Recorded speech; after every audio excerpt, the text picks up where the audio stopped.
So this top part of the circuit is what we built previously in the last lab, and this is basically a 555 timer that will generate a square wave, and the square wave will be represented by this LED here, which will be flashing.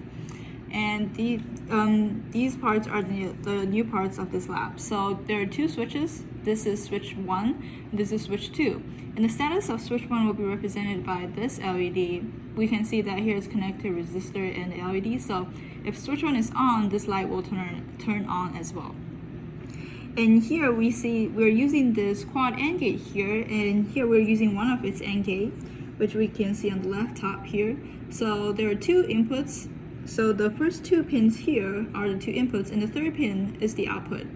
And the output is connected to the resistor and the LED. So then so the LED will reflect the output of this AND gate. And the two inputs of the AND gate, one of them is the output of the 555 timer, and the second one is controlled by these two switches. So if switch 1 is pressed down and switch 2 is not, this will generate a signal of on or 1 to this input here. And since the timer will always be on, then we will have this LED should flash with the this LED here, since the square wave was able to come through the AND gate.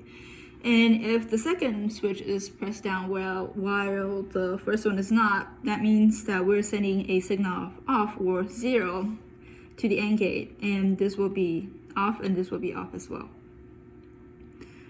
And also, just for protective mechanism, we have a resistor here just in case that neither of this is pushed or both of them are accidentally pushed down, which should never happen. So if we turn on the power now, you can see that this LED is always flashing because this comes from the 555 timer.